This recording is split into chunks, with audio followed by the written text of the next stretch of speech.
வணக்கம் நண்பர்களே, இப்போ நம்ம பார்த்து கொண்டு இருப்பது செங்கல்பட்டு பக்கத்தில் சிங்கப்பெருமான் கோயில் உள்ள மருதேரி என்ற ஒரு ஏரியா சைடு தான்.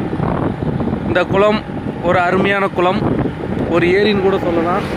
பார்த்தீங்கன்னா அப்படியே வந்து நல்லா பார்த்துக்கோங்க, ஒரு இயற்கையான ஒரு மன நிம்மதியாக இருக்குங்க. வந்துட்டு போனீங்கன்னா அந்தளவுக்கு ஒரு ஏரியாவாக இது இருக்குது. பார்த்துக்கோங்க, இந்த இடத்துல நல்லா பார்த்துக்கோங்க. மலை அப்படியே உங்களுக்கு ஏரியா காட்டுறேன். சுற்றுலாத்தலம் மாதிரி இருக்குது இது, பார்க்குறதுக்கு அவ்வளோ அருமையாக இருக்குது.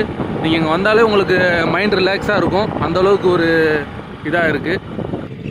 அப்படியே இந்த பார்த்துக்கோங்க, இந்த ஏரியா ஃபுல்லாகவே இது பெரிய ஒரு ஏரி. அது உள்ளே இருந்து இது எங்கேயுமே இந்த ஏரியாவில் நீங்கள் வந்து பார்த்துருக்க மாட்டீங்க. மருதேரிக்கு அந்த சைடு இருக்குது, இது யாரும் அவ்வளோ பார்க்க வாய்ப்பு இருந்திருக்காது.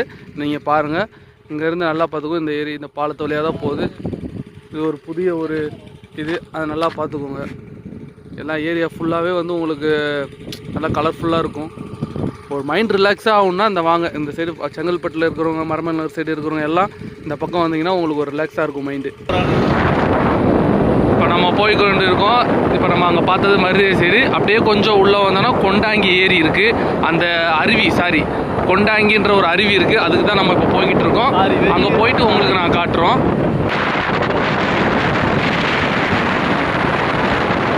இப்போ இது வந்து இந்த ஏரியா இப்போ நம்ம போய்கொண்டு இருக்கிற ஒரு அருவி வந்து அமேசான் காட்டு பகுதி அந்த மாதிரி தான் இருக்குது, பார்த்துக்கோங்க.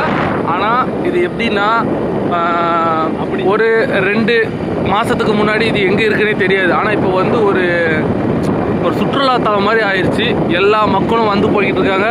ஒரு நாளைக்கு கணக்கெடுத்து பார்த்தா ஒரு நாளைக்கு 50லேருந்து 100 வரையாக வந்து போய்கிட்டு இருக்காங்க. இப்போ நம்ம அந்த அருவியை நோக்கி தான் நம்ம போய்கிட்டு இருக்கோம். அந்த அருவி பக்கத்தில் நம்ம வந்தாச்சுங்க. அங்கே எவ்வளோ கூட்டம் பாருங்கள், ஒரு சுற்றுலாத்தலம் மாதிரி இருக்குது, அவ்வளோ அருமையாக இருக்குது. காரில், பைக்கில், ஃப்ளைட்டில் கூட வந்துட்டு போகிறாங்க. அந்தளவுக்கு ஒரு சுற்றுலாத்தலமாக இருக்குது. பார்த்துக்கோங்க, காட்டுறேன், அப்படியே பாருங்கள்.